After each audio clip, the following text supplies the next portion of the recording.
Hello everybody and welcome to Toi To You, Curator's Corner, episode number 25. My name's Sean Brosnan, I'm a curator at Toi To Otago Settlers Museum here in Dunedin. I began making these little stories about pioneer Dunedin life during the coronavirus lockdown, and I'm still making them. Now, one of the things about pioneer Dunedin that we often don't think about is what a delightful open-air playground the site presented to the pioneer children.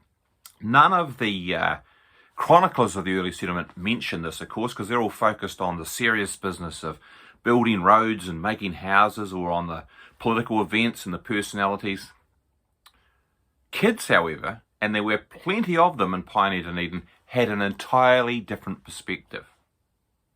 Now, fortunately, we do have some child-centric accounts of early Dunedin, because there were pioneer children who in old age wrote their reminiscences and told us what it was like to be a child here. And one such is John Archibald Duncan Adams, who arrived in Otago with his family on the Blundell in 1848, aged 4. Now, Adams' father, also called John, was a tailor by trade, but there wasn't really much call for that line of work in early Dunedin, so like everybody else, he just pitched in and adapted to circumstances. So between tailoring jobs, John Adams Sr. Operated a business where he ferried firewood across the harbour, and once he had finished his brief period of schooling at the original beach school in Dunedin, John Jr. joined him in that. They then took up a farm at Tyree Mouth, and when the Gabriel's Gully gold rush happened, they went to the diggings and eventually set up a carting business to take supplies up there. Eventually, however, young John Adams was apprenticed to a law office, and despite his lack of formal education, subsequently qualified as a solicitor. In due course, his younger brother Alexander also so qualified, and they eventually formed a partnership to become Adams Brothers, which survived right through to the 1970s as one of Dunedin's grand old law firms, notable for producing a number of Supreme Court judges, including Alexander Adams. Now, John Adams eventually retired from the law in 1910. He went travelling overseas before settling down in Perth. But as he got older, he returned to Dunedin to be surrounded by his friends and family. And in that period of old age, he died here in 1936, aged 92, he wrote up some reminiscences of what it had been like to grow up as a child in pioneer Dunedin. And fortunately, we have those articles in the Toi To archives. Now, Adams writes in a very convoluted style, which perhaps explains why these articles never seem to have been published in the newspaper at the time.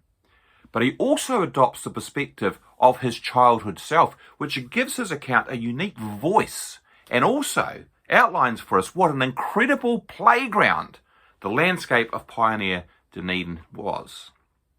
Today I want to focus on Adams' description of just one spot, and this is it here. The site today of the Cargill Monument, right at the heart of the exchange.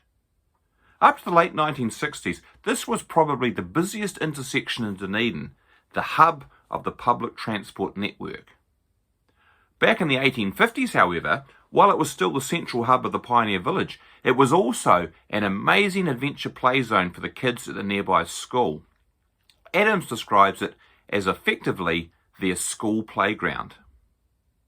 It's centred on a triangle of green space where High, Rattray and Princess Street converged, a great cricket pitch according to another pioneer child's reminiscences. Adams records the boys' annoyance when this site was taken over for the Mechanics Institute when it was built there in 1852.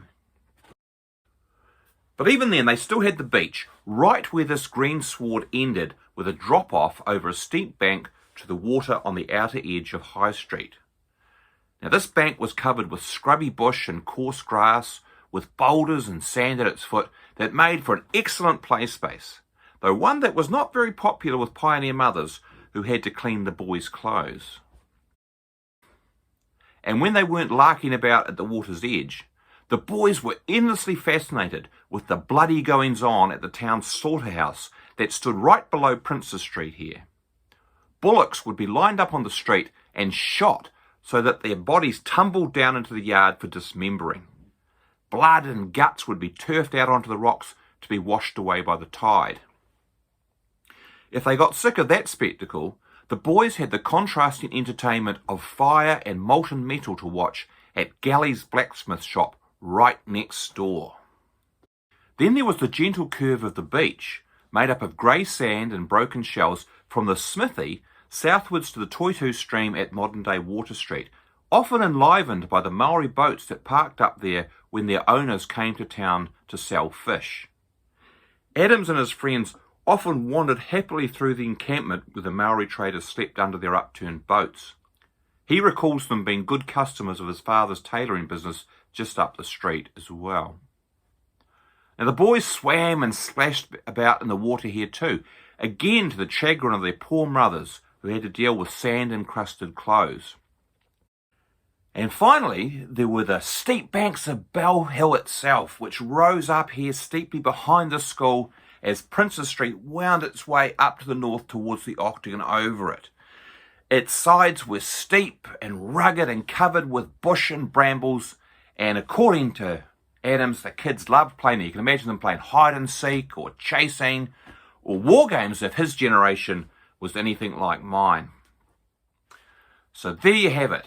Next time you walk through the Exchange or wander along Lower High Street, in your mind, roll back the boring smooth asphalt that covers everything today and imagine the wild landscape and the yells of excited mud-covered kids as they played up and down the banks or splashed about in the water here in what was an amazing pioneer children's playground 170 years ago.